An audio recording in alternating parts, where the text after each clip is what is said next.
As a bet with his secretary, the groom had his disabled uncle's name printed on our wedding invitations. To his absolute astonishment, I didn't object. I agreed to marry the man. On our wedding night, I sent my ex-fiancé intimate photos of us, making him regret his actions to the core of his soul. On the night before my wedding, a massive thunderstorm broke out over New York City, as if the heavens wanted to pour all their tears onto the earth. I was sitting in the massive living room of the Wolf family's Long Island estate, surrounded by freshly arranged floral centerpieces. Their sweet scent was so thick it evoked an inexplicable sorrow. The house was brightly lit for the weekend, staff bustling about, but no one dared to speak loudly or laugh. An invisible tension hung in the air. My future mother-in-law, Elizabeth Wolf, had already retired to her suite, claiming a headache. She had entrusted me with the final check of a stack of VIP invitations for the holding company's strategic partners. These people had to be invited personally tomorrow morning, as they had just returned from overseas. I sighed, rubbed my throbbing temples, and picked up a heavy card made of thick, gold-foiled paper. 10 years of my youth, a wedding postponed 7 times for all sorts of reasons from my fiancé, and finally, I had reached the day when my name would be on this invitation. I carefully opened the envelope, which smelled of expensive, imported paper, and quickly scanned the date and time. The venue. Everything was perfect, but when my eyes rested on the line with the groom's name, my heart stopped, then began to beat furiously against my ribs. The clear, gold-embossed letters jumped out at me. Groom. Victor Wolf. I rubbed my eyes, thinking it was just fatigue and a sleepless night. But no, the name still stood proudly in its place. Alien and shocking. Victor Wolf. I knew this man. He was the biological uncle of Damien, my fiancé. A man considered the black sheep of this family. It was said he used to be a powerful figure, but after a mysterious car accident 3 years ago, he was left paralyzed from the waist down. Since then, he had been confined to a wheelchair, living in seclusion in the guest house deep within the estate's gardens. Vicious rumors claimed he had lost not only the use of his legs, but his manhood as well. My hands trembled. I pulled out my phone and dialed Damien's number. The long, drawn-out rings mixed with the sound of rain beating against the glass, making me feel cold inside. Finally, after what felt like centuries, someone answered. But instead of the tender voice of a groom on the eve of his wedding, I was hit by deafening club music, the clinking and sleazy female laughter. I tried to speak as calmly as possible. Damien, there's a typo on the invitations. Why is your uncle's name on them? Where are you? Come back immediately. We have to fix this. The music in the background lowered. Damien had clearly put me on speakerphone. His slurred voice was soaked in alcohol and undisguised mockery. What typo? I did it on purpose. Look closer. Nice name, huh? I froze. My fingers gripped the edge of the invitation so tightly they turned white. What are you talking about? The wedding is tomorrow. Stop joking around. Damien laughed loudly, the sound painfully grating on my ears. Who said I'm joking? Annie, you've waited for me for 10 years. The whole city knows how you chase after me, and now your groom is my crippled uncle. Do you have the guts to marry him? Or are you scared? Right after his words, a ringing female voice chimed in. Overly sweet, but full of venom. Oh, Damien, you're such a bad boy. I told you Annie loves the status of a Wolf family daughter-in-law more than her own life. Why did you even make this bet with me? I'm sure she'll come flying over here in tears, begging you to undo everything. It was the voice of Sylvia, Damien's personal secretary, whom he had hired 6 months ago. She always called me Annie, played dumb and understanding, but the looks she threw at Damien were never appropriate. So that was it. They were together the night before my wedding, turning my fate, my life's work, into a drunken bar bet. An icy wave ran down my spine, spreading through my entire body. For these 10 years, I had sacrificed everything for Damien. I gave up a prestigious internship in London, my own ambitions, just to be his support system, to care for his family, to help him build his career. I tolerated his cheating, endured the contempt of his relatives, all just to one day become his lawful wife. And at the last moment, he delivered such a deafening slap to the face. I looked at the wall of rain outside the window, where the yellow halos of the streetlights blurred together. The disappointment that had accumulated over all these years suddenly exploded with full force. But surprisingly, I didn't cry. My tears seemed to have dried up after all of Damien's previous broken promises. Only emptiness remained in my soul, but along with it, an incredible sense of pride awakened. I took a deep breath, and my voice turned ice cold. Fine. If you want to play, we'll play. As it is written on the invitation, that is how we will marry. Damien, remember your words, and never regret them. I hung up decisively, not giving them a chance to say another word. Dead silence fell over the room again, broken only by the rhythmic drumming of the rain, which seemed to beat the tempo of my shattering heart. About an hour after that fatal phone call, an engine roared in the courtyard and died. Damien was back. The heavy oak doors opened, letting in a gust of cold wind smelling of dampness and liquor. Damien stumbled into the living room. The top 2 buttons of his dress shirt were undone, his face flushed from the booze. Right behind him, clinging to his arm, was Sylvia. She was wearing an indecently short dress with Damien's suit jacket draped over her shoulders. She gripped his elbow tightly, as if afraid of falling, but in reality, it was a possessive gesture. Seeing me sitting calmly on the sofa, organizing the invitations with the changed name, the mocking smile on Damien's face vanished, replaced by blatant irritation. He pushed Sylvia away and staggered toward me. "I see you're acting tough," he muttered. "I thought you'd be crying to my mother by now or running around the city looking for me. What are you doing? Arranging invitations for your crippled husband?" I lifted my head and looked him straight in the eyes. Once, those eyes had been my whole world. I used to see so much tenderness in them back when we were college students just starting to date, but now, in those alcohol-clouded eyes, I saw only cruelty and selfishness. "You wanted this yourself." I agreed. I replied calmly, not stopping my sorting. "Tomorrow, the wedding will proceed as planned, just with a different groom." "What is there to cry about?" My answer made Damien freeze for a second. He probably hadn't expected the submissive, patient Anna to show such resolve. Sylvia, standing nearby, twisted her lips, looking at me with contempt and defiance. She petulantly pulled on Damien's sleeve. "Damien, just look at her. She probably thinks you're just trying to scare her. Who in their right mind would marry a paralytic?" "Oh, Damien, my hand feels so empty. Where is that ring you promised to show me?" Damien, as if remembering something, fixed his gaze on my ring finger. An emerald ring sparkled there, a family heirloom that his mother had personally handed me upon our engagement. It was a symbol of the status of the primary daughter-in-law in the Wolf dynasty, something I valued more than life itself. "Take off the ring," he ordered brutally. "Sylvia wants to try it on. You're not officially a member of the family until tomorrow. Anyway, that ring doesn't belong to you yet." My heart felt like it was being squeezed in a vice. His sheer audacity crossed all boundaries of human decency, demanding the engagement ring from his fiancée so his mistress could try it on right in front of her. Were there viler men in the world? I looked at the ring. The brilliance of the emerald was pure and flawless, contrasting sharply with the filth of what was happening. I abruptly pulled it off and placed it on the cool marble coffee table with a dull thud. A red indentation remained on my finger. "Your property. I'm returning it. You can put it on her finger yourself." Damien snatched the ring and smugly slid it onto Sylvia's finger. Giggling, she held up her hand, admiring it under the chandelier's light. "Oh, how beautiful, Damien. It looks so much better on my pale hand than on Anna's."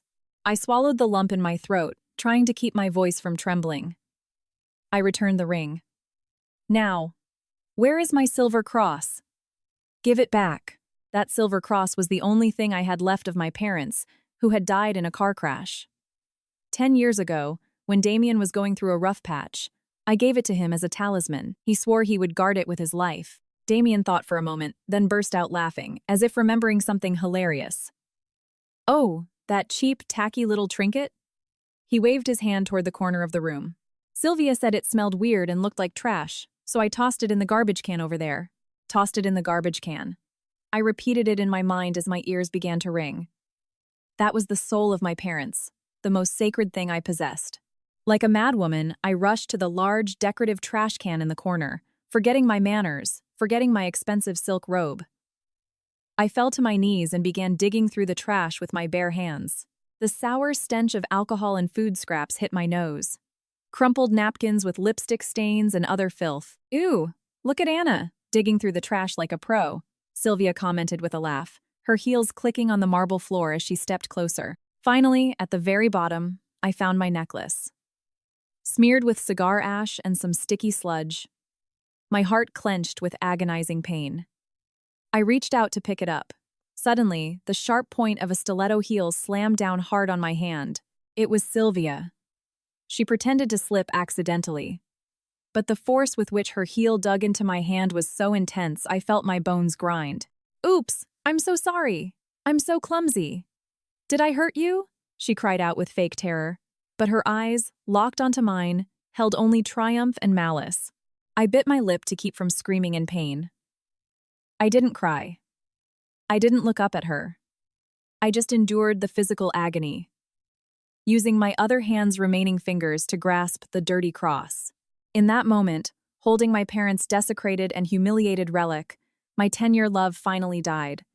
It died painfully, humiliatingly, but irrevocably. I pulled my hand back and stood up. With the hem of my robe, I wiped the grime off the silver cross. I looked at Damien. My gaze was empty. There was no resentment, no love, only absolute disgust for a complete stranger. Damien seemed to sense this shift. The smile on his face froze, but the arrogance of a spoiled trust fund kid quickly chased away his momentary unease. He didn't suspect that on this stormy, rainy night, he had permanently pushed away the woman who had loved him more than anything in the world. After Damien and his mistress left, drunk and arrogant, I stood in the middle of the massive living room for a while longer. In this luxurious, brightly lit house, I was chilled to the bone. I bent down and picked up the stack of invitations with the altered names. The expensive gold-foiled cards now felt like lead. Outside, the rain was still pouring, and the distant rumble of thunder heralded new storms in my life. I took a deep breath, wiping away unshed tears, and headed for the back doors leading to the expansive gardens. The stone path leading to the guest house was slick from the rain. Old trees lined the walkway, casting dark shadows on the ground, a sharp contrast to the noisy luxury of the main mansion. Victor's residence was secluded and surprisingly quiet.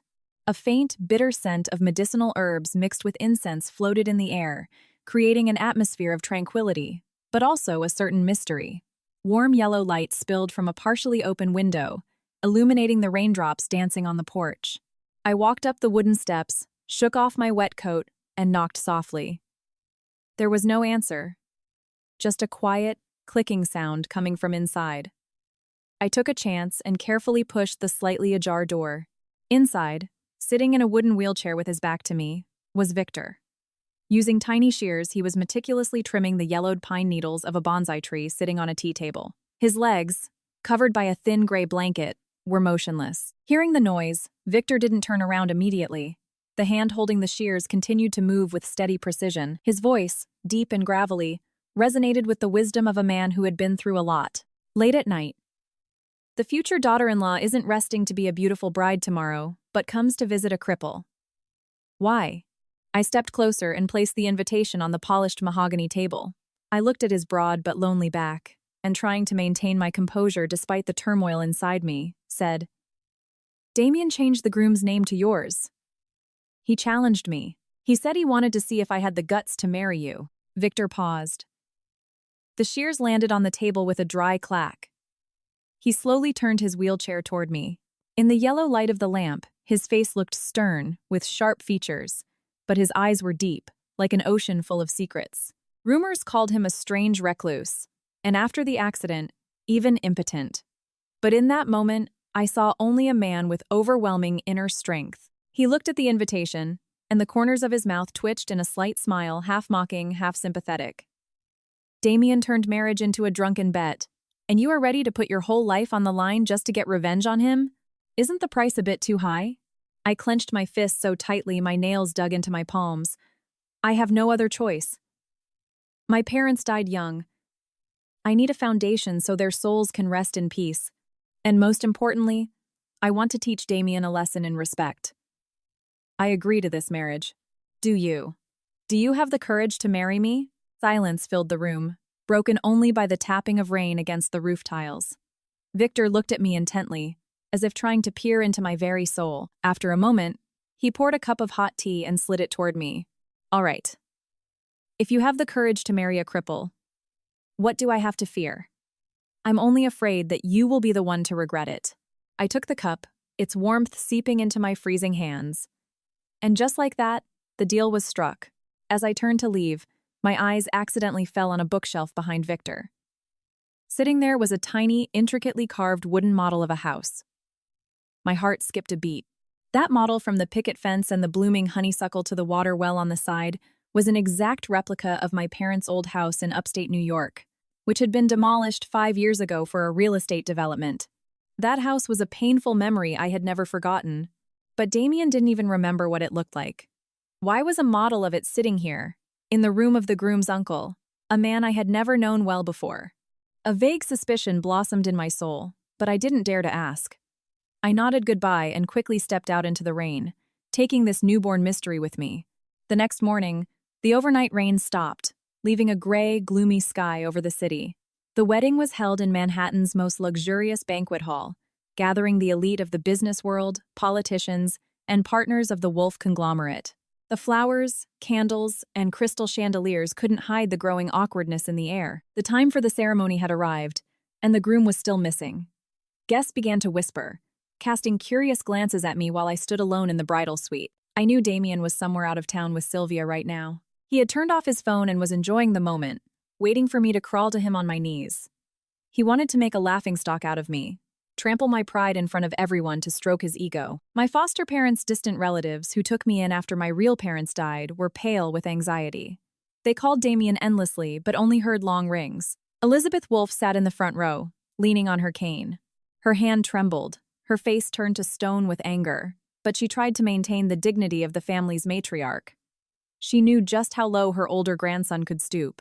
Just as the whispers grew uncomfortably loud, the master of ceremonies stepped onto the stage, sweat beading on his forehead. He glanced nervously backstage, took a deep breath, and loudly announced, "Ladies and gentlemen, the time for our grand ceremony has arrived. Please welcome the bride, Anna Cooper, and the groom, Victor Wolf." The massive hall went dead silent. People looked at each other in sheer bewilderment, thinking they had misheard. On the giant LED screen behind the stage, the name Damien Wolf vanished, replaced by the bright, clear text, Victor Wolf. The grand doors of the hall slowly opened. A spotlight hit the red carpet. In the light, I appeared in a snow-white wedding dress. But I wasn't walking arm in arm with my father. My hand rested on the handle of a wheelchair, in which Victor sat. Today, he wore a perfectly tailored black suit that accentuated his broad shoulders and strong build, even while seated. His hair was neatly combed back, revealing a high, intelligent forehead and eyes as cold and bright as stars. There was not an ounce of insecurity or the timidity of an invalid in him. On the contrary, he radiated an aura so cold and commanding that all whispers instantly died down. I took a deep breath and pushed the wheelchair toward the stage. The steady hum of the wheels on the carpet mixed with the soft music, creating a surreal image. I felt the shocked, stunned, and even terrified stares of Damien's relatives when they saw Uncle Victor playing the role of the groom. They couldn't believe their eyes. I felt Victor's hand rest over mine, which was trembling on the wheelchair grip. His warmth transferred to me, a silent comfort. "Don't be afraid. Walk with your head held high," he murmured. I gripped his hand tighter, lifted my chin, and looked straight ahead. I was no longer the weak girl who ran around begging for Damien's love. Today, I was entering a new battlefield, alongside this mysterious man. We walked past the curious stairs straight to the altar, where Elizabeth was watching us. Her complex gaze held both pain and a strange sort of relief. No one dared to protest. Victor's hidden power in this family, even after 3 years of living in isolation, was something that made people fear him. And so, under the shocked gazes of hundreds of guests, this bizarre wedding took place. I bent down and took Victor's large, calloused hand, slowly sliding a simple gold band onto his ring finger. Victor looked up at me. His deep eyes were as calm as the surface of a lake. Then, he gently took my hand and slipped a diamond ring onto it, one he had apparently prepared himself. The moment the rings found their places, securing an invisible thread connecting our fates, the hall doors suddenly burst open with a crash. Everyone jumped and turned around. Damien stood in the doorway. His clothes were disheveled, tie askew, hair a mess, face red with rage. Behind him, panting, stood Sylvia. Her makeup was running, and her face showed panic and fear. Seeing me next to Victor on the stage, hand in hand, Damien's eyes became bloodshot.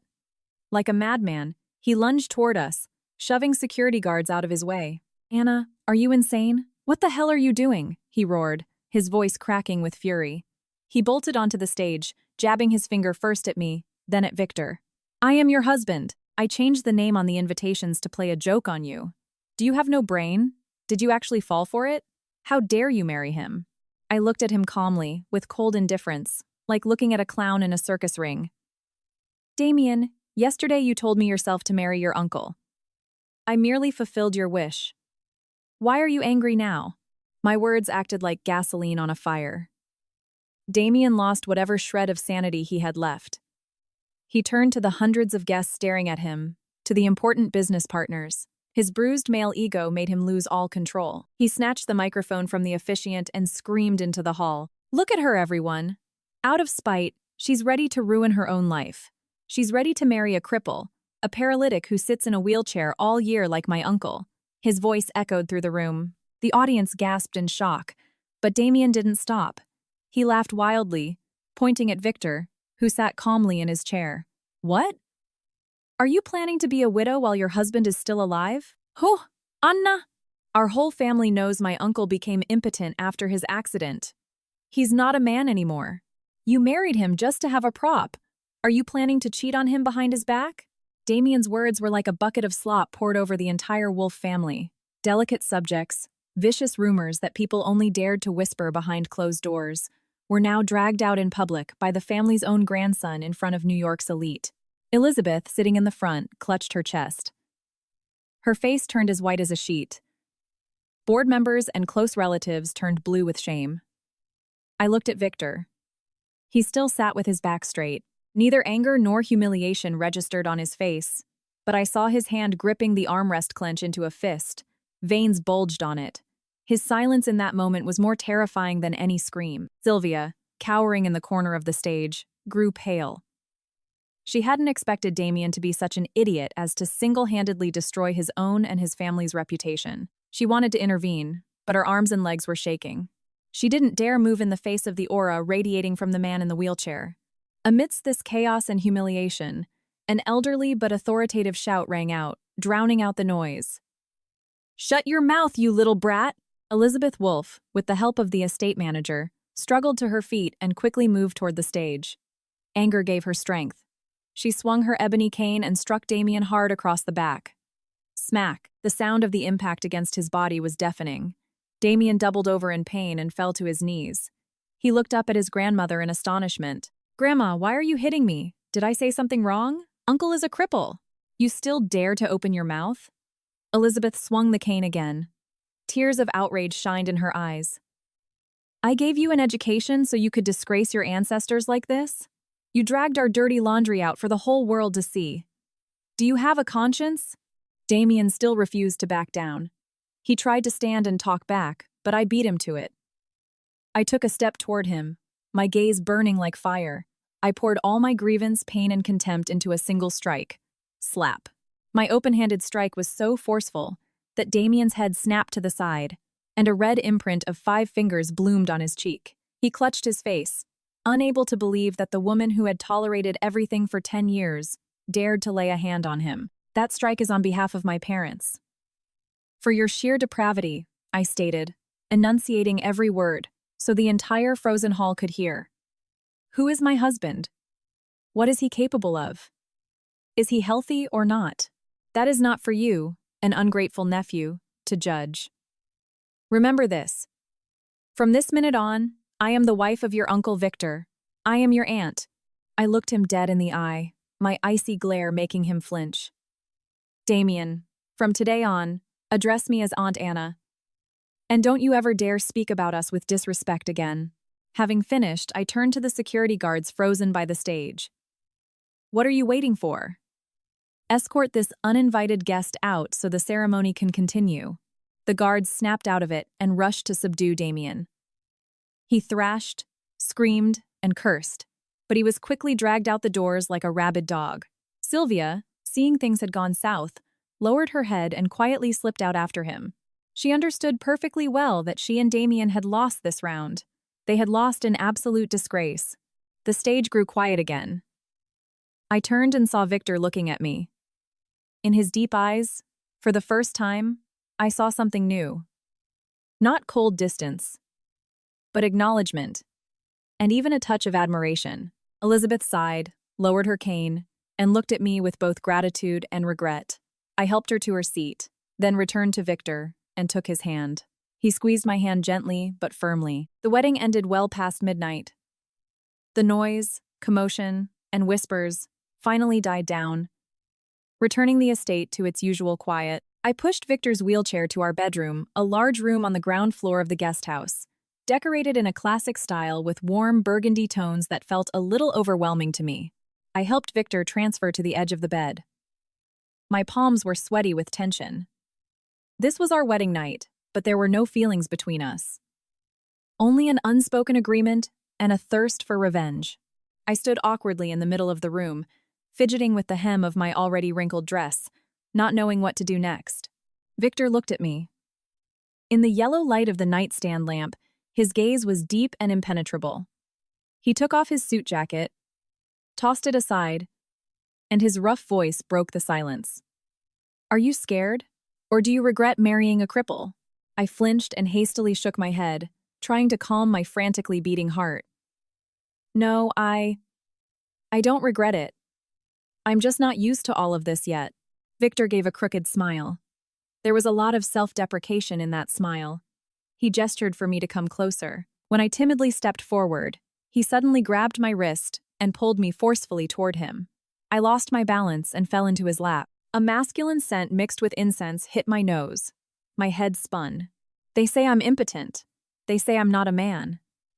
"Do you believe that?" he whispered in my ear. His hot breath burned my skin. I don't care," I stammered, feeling my face catch fire.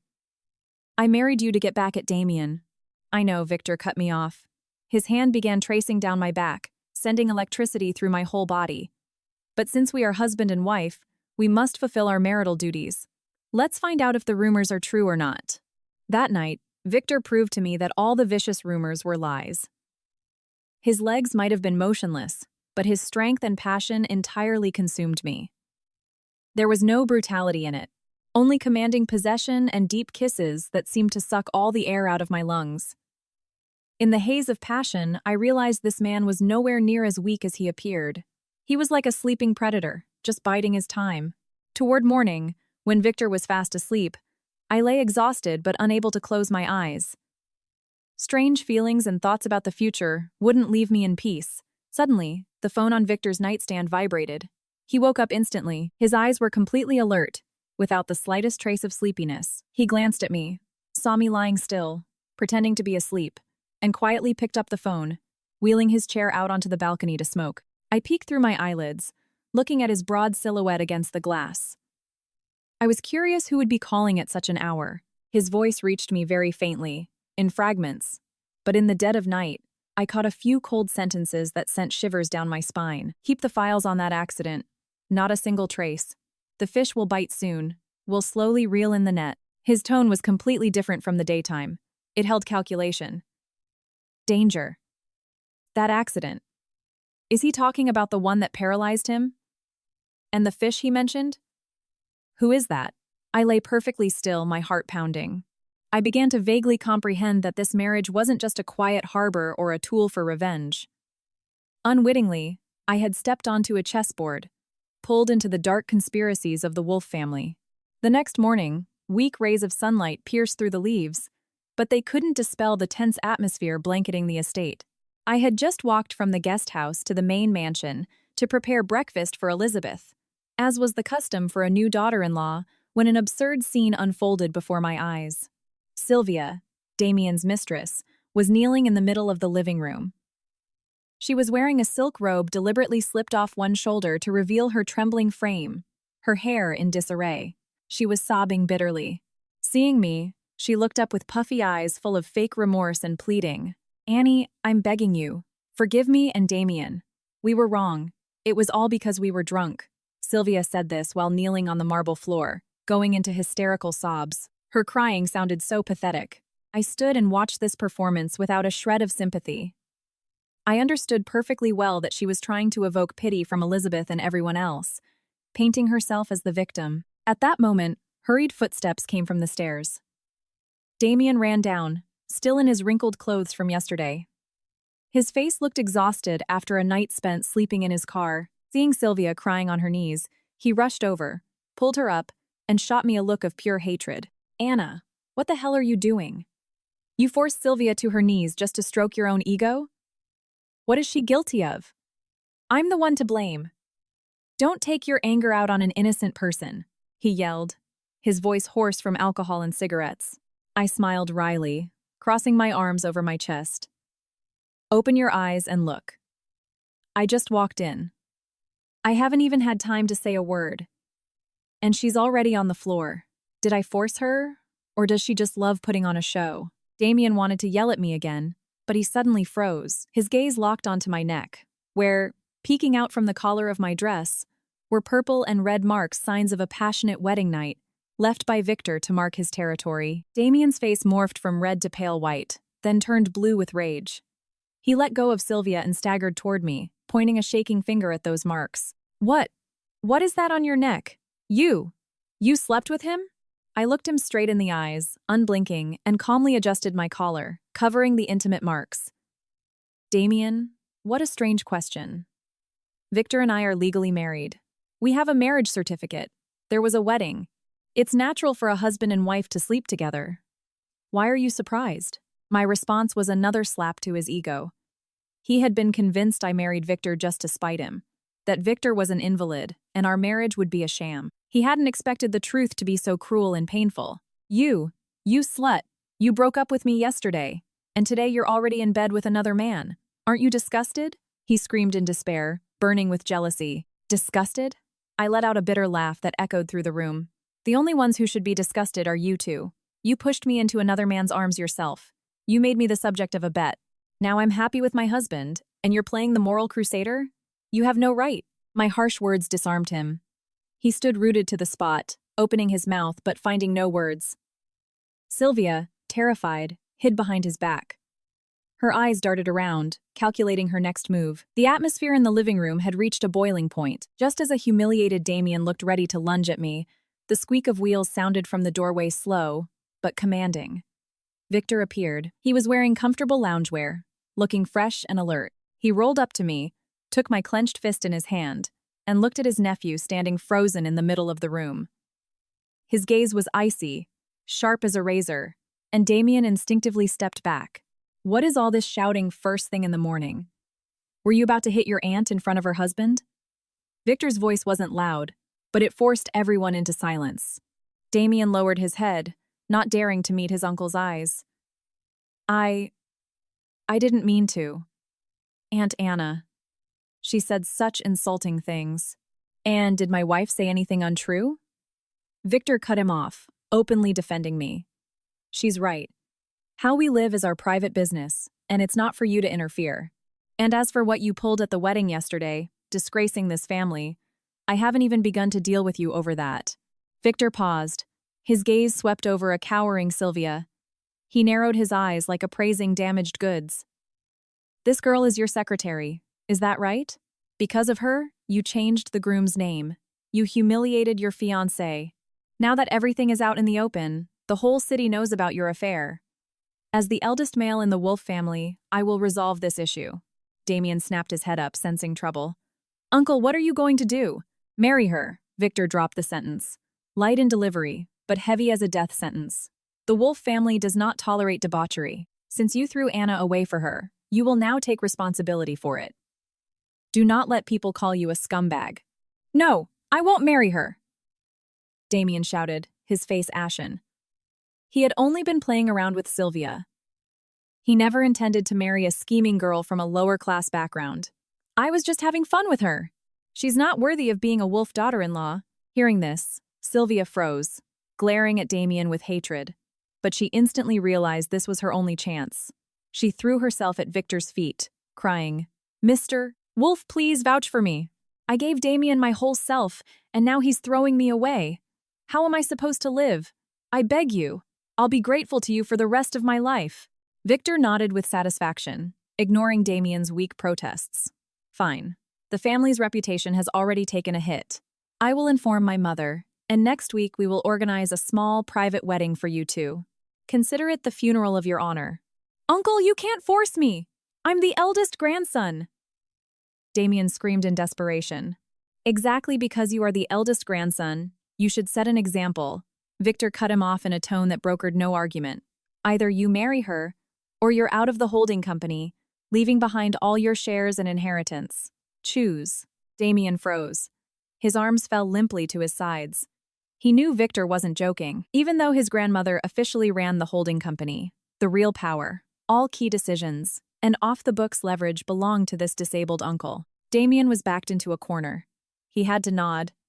I stood nearby, watching Damien's twisted face and the triumphant smile hidden behind Sylvia's fake tears.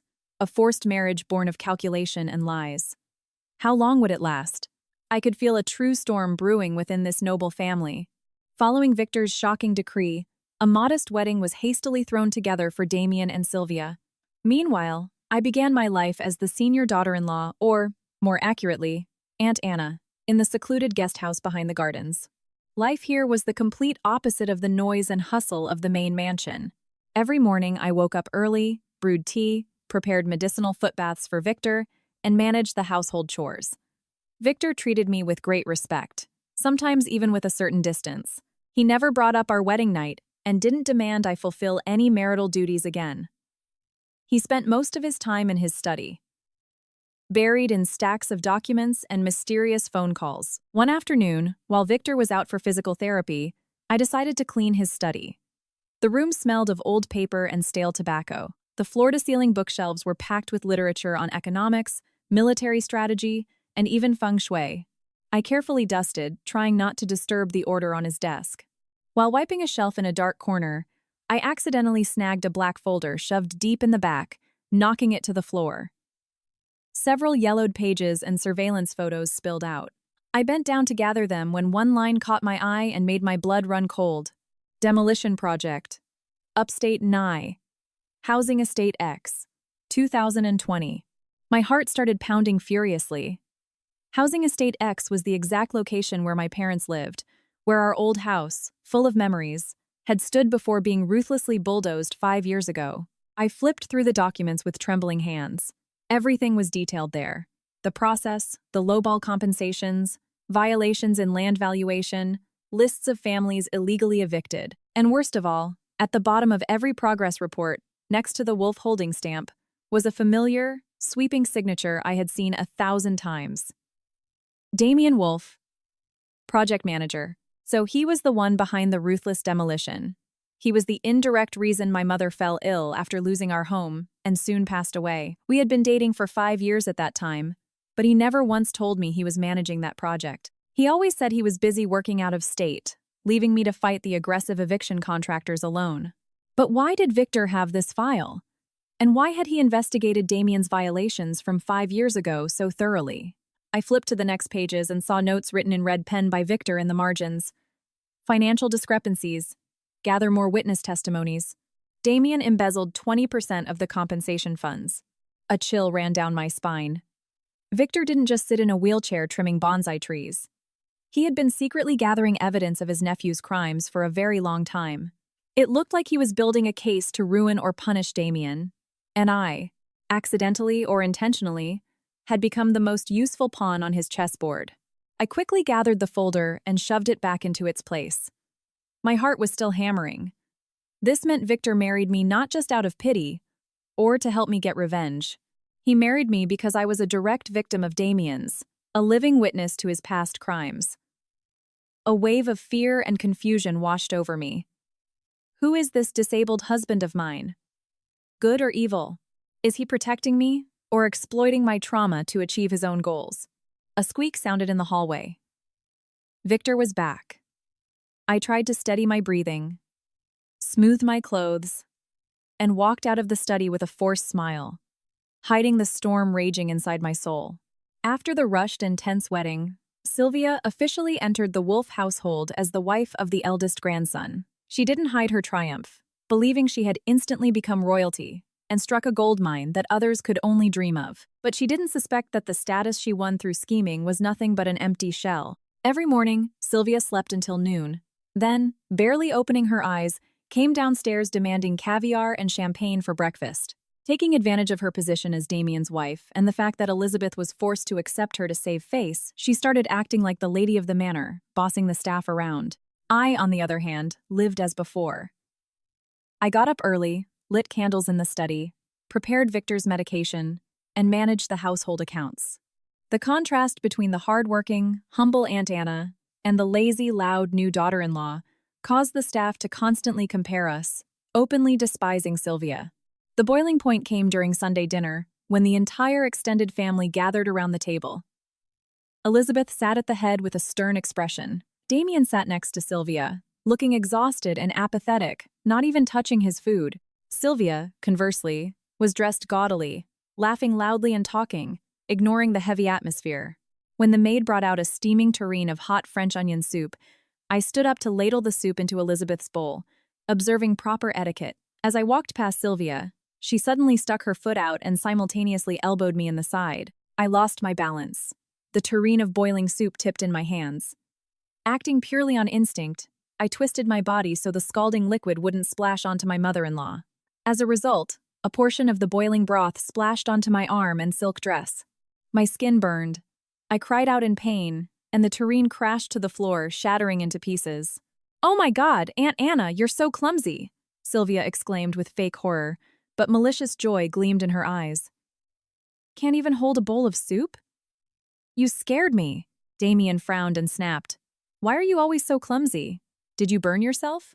Go run it under cold water. Stop ruining everyone's appetite." I bit my lip, suppressing the pain radiating from my reddened arm.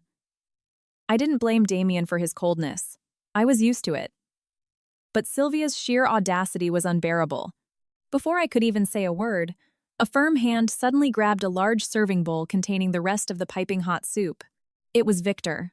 Without a word, wearing an expression of pure ice, he dumped the entire bowl of steaming, greasy soup and onions straight over Sylvia's head. The broth soaked into her designer dress and ruined her elaborate hairstyle. The girl shrieked wildly, jumping out of her chair, shaking the food off herself and crying.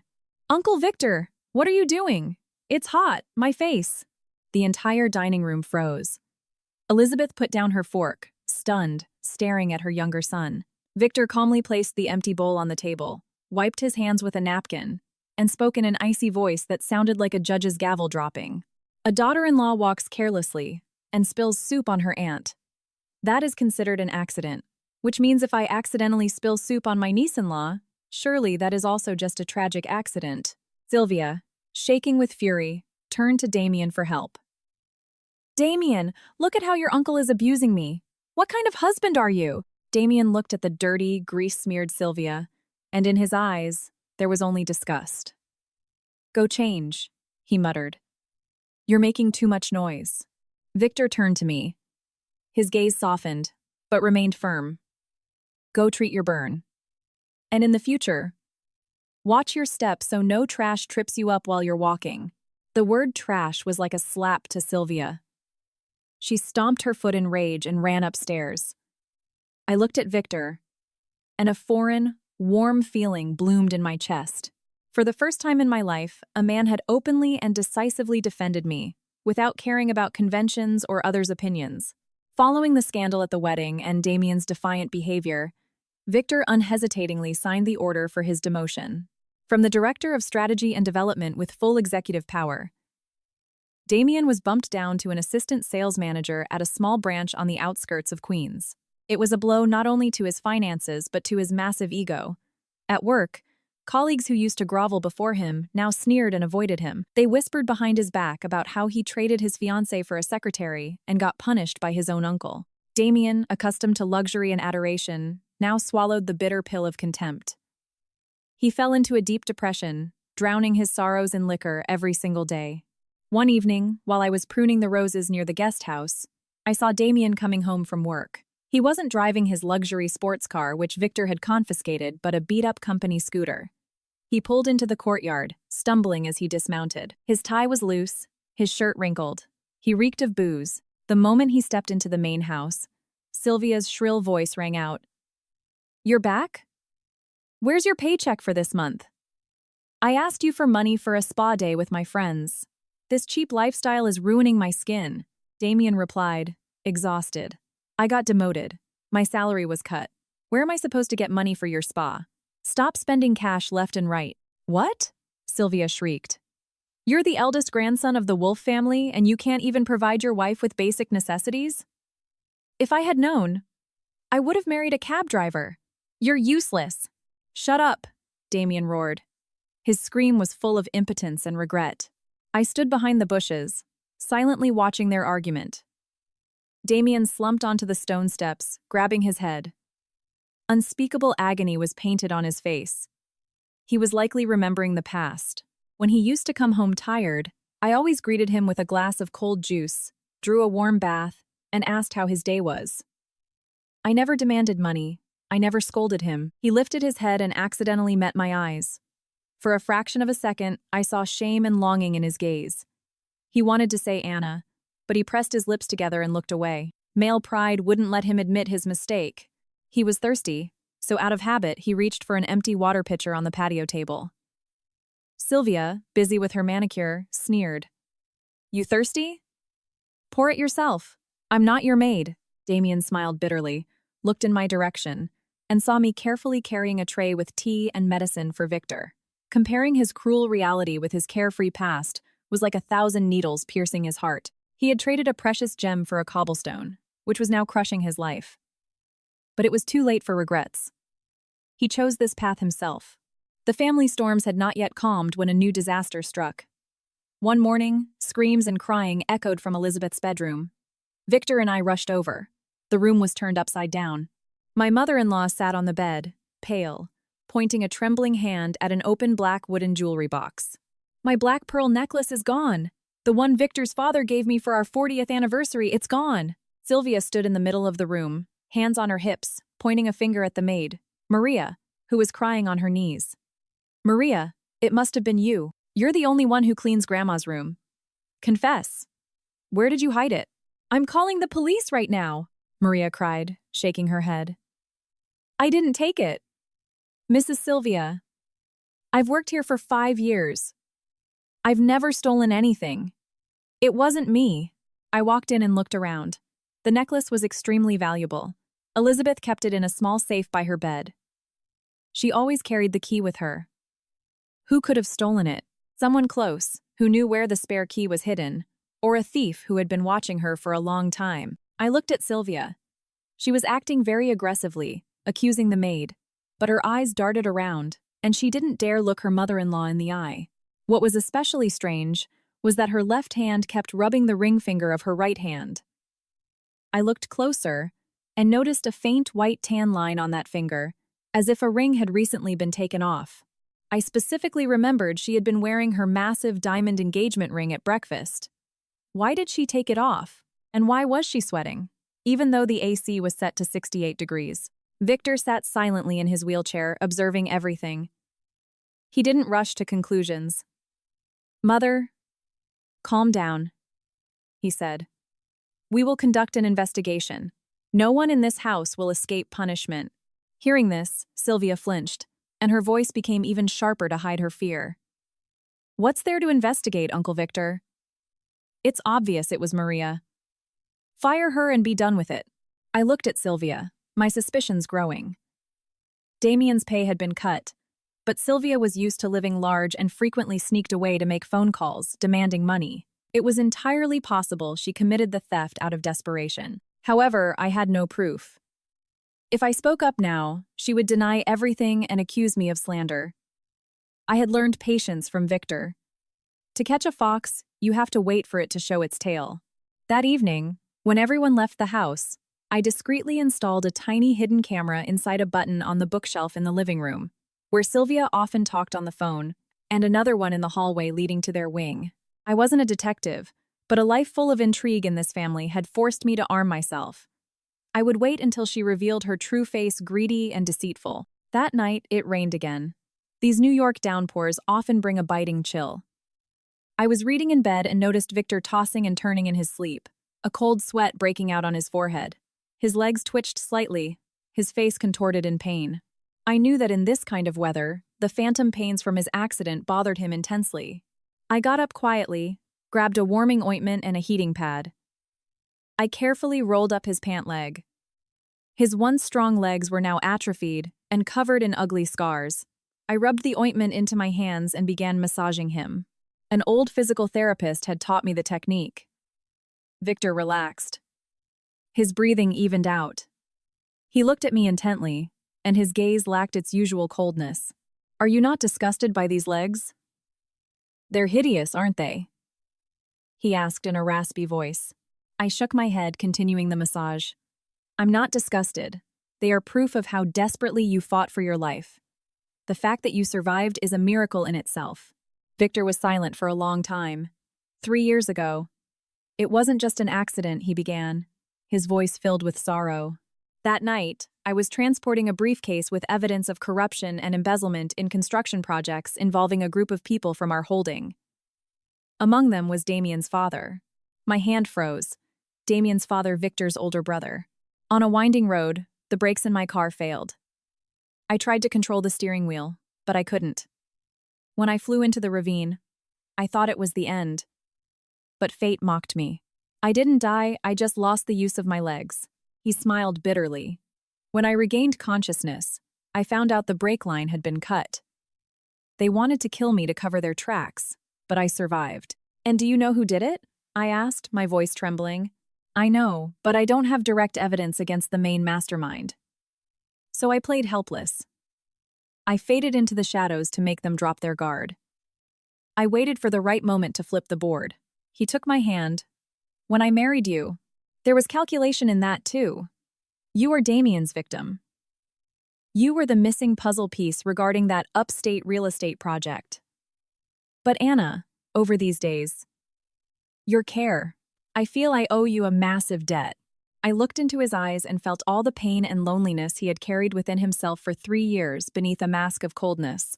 It turned out the luxurious life of this family was built on crime and betrayal, and I, an outsider, had become a part of his life, sharing both his pain and his danger. "We are husband and wife," I said softly, resting my head on his shoulder. "What debts? If you trust me, I'll walk with you to the very end." The cold, rainy night suddenly became surprisingly warm. 2 people, 2 wounded souls, had found support in one another. The next afternoon, the sky over New York cleared, though the air remained humid. Victor had left for a physical therapy appointment. The guest house felt empty without him. I went out to the garden to gather some fresh herbs for dinner. As I bent over, snipping dill, I heard the crunch of footsteps on the gravel behind me. Thinking it was the maid, I called out without turning around. "Maria, could you bring a basket, please?" There was no answer. Suddenly, a hand grabbed my wrist and yanked me forcefully upward. I flinched and spun around, nearly dropping the shears. It was Damien. Unshaven, with dark circles under his eyes, wearing a wrinkled office suit. He reeked of booze. He looked at me with bloodshot eyes full of despair and begging. "Anna, don't avoid me, I feel so awful," he whispered, his voice cracking. I violently yanked my hand free and stepped back. "Aunt Anna." Let me repeat it one more time. Address me as Aunt Anna. Uncle Victor isn't home. What are you doing here? Don't give people reasons to gossip. "What Aunt Anna?" he shouted, but quickly lowered his voice, afraid someone in the house would hear him. "Stop playing. I know you hate me. That's why you married my uncle out of revenge. But Anna, I understand everything now. I realize my mistake. Life with Sylvia is hell. She's not human. She's a vampire."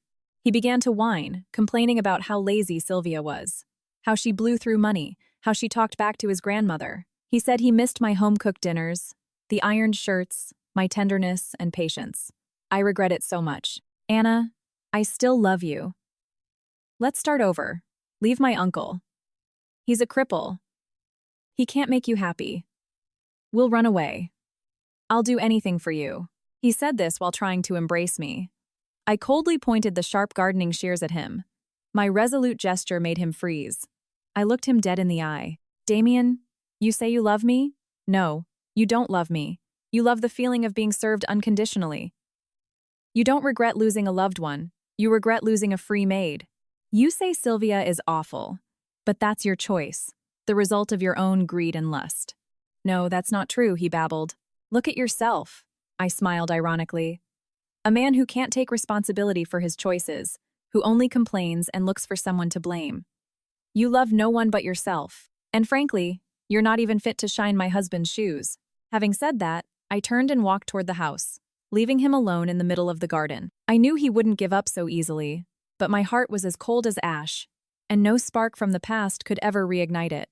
That evening, Victor returned late. He looked deep in thought, but his eyes gleamed with the fervor of a hunter tracking his prey. After dinner, he called me into his study and locked the door. Look at this. He threw a stack of photos onto the desk. I picked them up. The surveillance photos showed Sylvia. She was sitting in a cheap diner in Queens with a bald, heavily tattooed man. They were whispering about something. Sylvia looked around nervously, while the man brazenly laughed and occasionally patted her cheek. Who is that? I asked. Her husband, Victor replied shortly, lighting a cigarette. I was dumbstruck. Husband? But she married Damien. They had a ceremony upstate, but they never signed the marriage license at City Hall. Everyone assumes they're married. They even have a kid together that his parents are raising. This guy's name is Artie. He's a local thug, runs extortion and loan sharking rackets. They ran out of money, so they figured Damien was the perfect cash cow. I shuddered. Damien was a scumbag, but even I felt sorry for him now. Maybe you should tell him? He's your nephew. Victor looked at me deeply. You think he'll believe it? He'll think we're just trying to break them up out of jealousy. Besides, Damien is proud but naive. Until he hits rock bottom, he won't learn a thing. He pulled me closer, showing another photo where Sylvia was handing Artie a thick stack of bills. Look, that's Damien's paycheck. But it's not enough for them. They're cooking up a bigger scam. I want Damien to drink this cup of poison to the dregs so he understands the price of his betrayal. Just keep quiet. We'll catch a big fish with this bait. I looked at Victor. There was a cold brutality in his plan, but I understood it was the only way to cut out this cancer. Victor wasn't punishing them with his own hands. He was simply letting karma take its course. In the following days, the atmosphere in Damien and Sylvia's wing drastically changed. There were no more arguments or slamming doors. Sylvia became surprisingly affectionate and caring. She started getting up earlier, making Damien breakfast, squeezing fresh orange juice, and in the evenings giving him massages while whispering sweet nothings. I heard their conversations through the bugs Victor had secretly planted. Sylvia was persuading Damien to invest in an international cryptocurrency exchange. She painted a bright future for him. Imagine, my friend made enough for a new car and a house for his parents in just 2 months. You need money to regain your position in the company, so Uncle Victor stops looking down on you. Invest $1,000. You'll get 10. Then you'll have everything you want. Damien hesitated at first, but his bruised ego and his desperate need to prove his worth overcame him. He needed money, a lot of money, to rub it in the faces of everyone who despised him. And the financial advisor Sylvia introduced him to was none other than Artie, her husband, posing as a successful day trader. He sent Damien fake profit reports and growth charts, and Damien flew into the flame like a moth. But where to get the cash? Damien's salary was cut, and his trust fund access was partially frozen. In despair, he looked at Sylvia. You have that Manhattan penthouse your parents put in your name, she whispered. It's worth at least $2 million. We don't even need to sell it, just take out $1 million loan against it. We'll flip the money quickly. In a week, we withdraw the profits and pay off the loan. No one will ever know. It was the last asset his parents had left him for a rainy day. But blinded by greed, Damien broke into his mother's safe, stole the property deed, and mortgaged the apartment not through a bank, but through illegal loan sharks to get the cash immediately.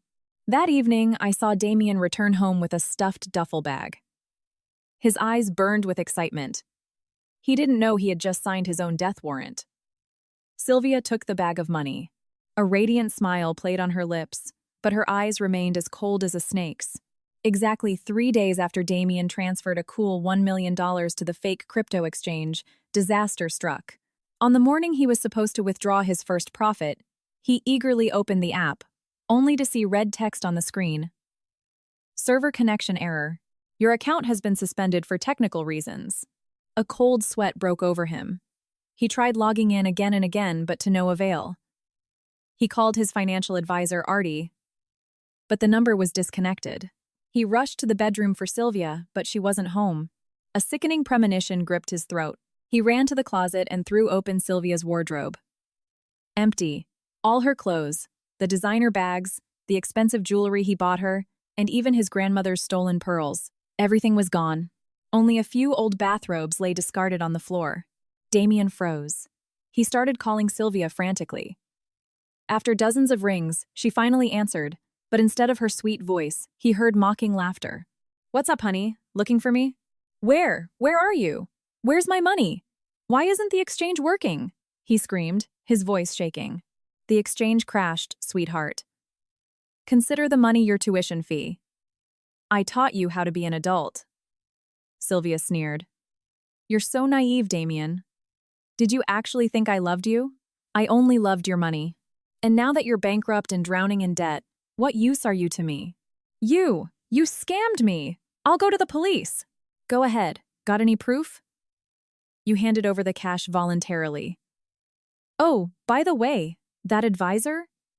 He's my husband. We're going on vacation." "Bye, dummy." The phone dropped from Damien's hands and shattered. He collapsed onto the floor, clutching his head, screaming like a wounded animal. $1 million. Loan shark interest rates, his parents' penthouse, everything had gone up in smoke. Victor and I stood in the doorway, witnessing it all. Victor simply shook his head and gestured for me to step back. Damien looked up and saw us. There was no arrogance left in his gaze. It was a bottomless abyss of despair and humiliation. He had lost everything. He sat on the cold floor, surrounded by the pieces of his phone, which resembled the shattered remains of his life. His gaze was vacant. He mouthed numbers silently to himself. Victor had me push his wheelchair closer. He looked at his nephew, completely crushed. And in his voice, there was no irony. Only stern resolve. "Get up. You are a man of the Wolf family. You made this mess. Have the guts to take responsibility for it. Tears won't help you here." Damien lifted his bloodshot, tear-filled eyes. "Uncle, she conned me. She took all the money. I lost everything." "I know," Victor interrupted, pulling out his phone. "I tipped off the financial crimes unit yesterday. Did they really think they could just run off with the money?" It turned out Victor had been secretly gathering evidence on this ring of scammers for a long time. He was just waiting for Damien to wire the funds so the crime would be fully executed. And then he dismantled the entire network.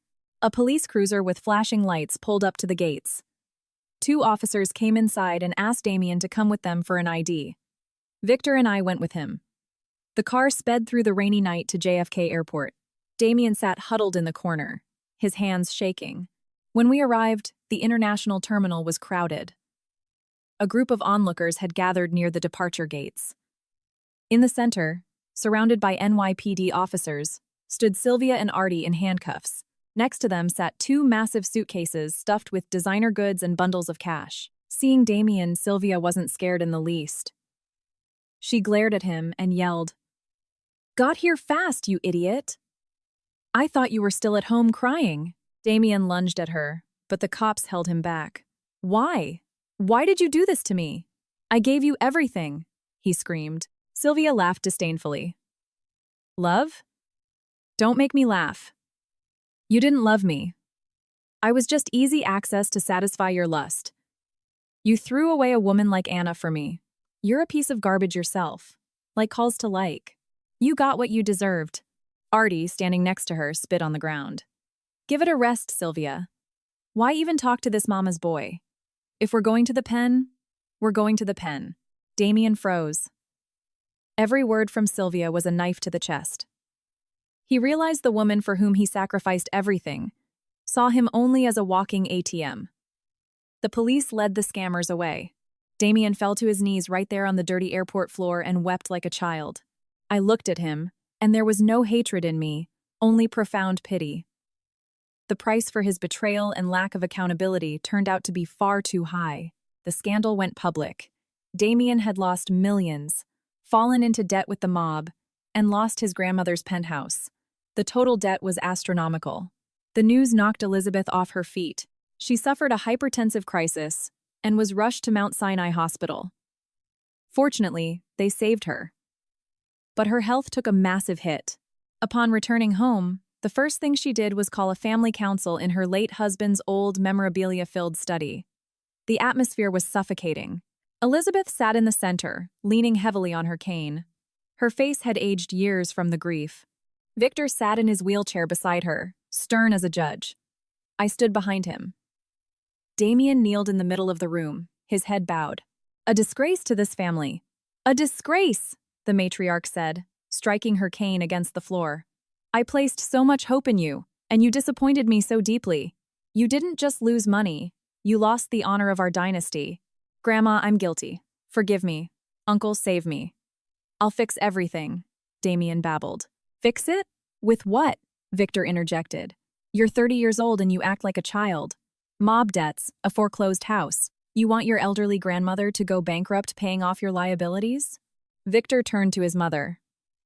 "Mother, every dynasty has its laws. Damien committed a massive offense. I ask your permission to punish him with the utmost severity. To set an example." Elizabeth nodded exhaustedly. The estate manager brought out a thick leather strap. Victor looked at Damien without an ounce of mercy. 30 strikes, so you'll never forget. Then I will pay off your debts and buy the house back. But in exchange, you lose all your titles, all your shares, and your entire inheritance." "Uncle, but how will I live?" Damien whispered in terror. "Through your own hard work," Victor replied coldly.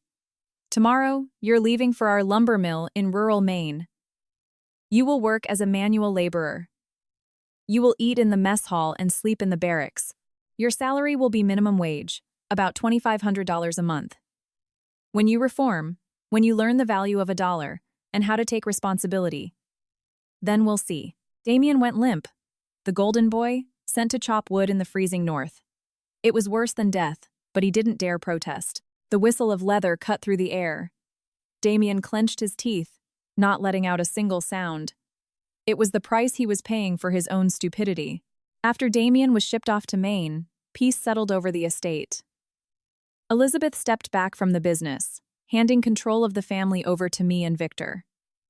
Our life flowed quietly and calmly. Every morning, we walked in the gardens together. I planted flowers and added koi fish to the pond, turning his lonely guest house into a cozy home. Most importantly, Victor's health began to improve. His mental state stabilized, and thanks to my daily massages and medicinal baths, his legs started regaining sensation. One crisp autumn day, as I helped him train on the parallel bars in the garden, he clenched his jaw, took one step, then another, and then a miracle happened. He let go with one hand and stood on his own 2 feet for a full 5 seconds. You're standing!" I cried through tears and rushed to embrace him. Victor was equally moved. He hugged me tightly. "Thank you, Anna. Without you, I would have rotted in that wheelchair." In that moment, I felt true love blooming between us. A year passed. Victor could now walk with a cane. The business thrived under his leadership. One winter evening, the phone rang. The estate manager approached, looking pale. "It's the Maine lumber mill. It's bad news about Mr. Damien." It turned out Damien, in a drunken brawl with local loggers, had fallen off a cliff. He was rushed to the county hospital in critical condition and fell into a coma. Victor flew out there immediately. A few days later, a specialized ambulance brought Damien back. He was no longer the handsome golden boy, but an emaciated husk. He was paralyzed from the waist down. Fate had played a cruel game with him. The man he once despised for being a cripple now stood firmly on his feet, while he himself was forever chained to a bed. Life went on. Soon, I realized I was pregnant.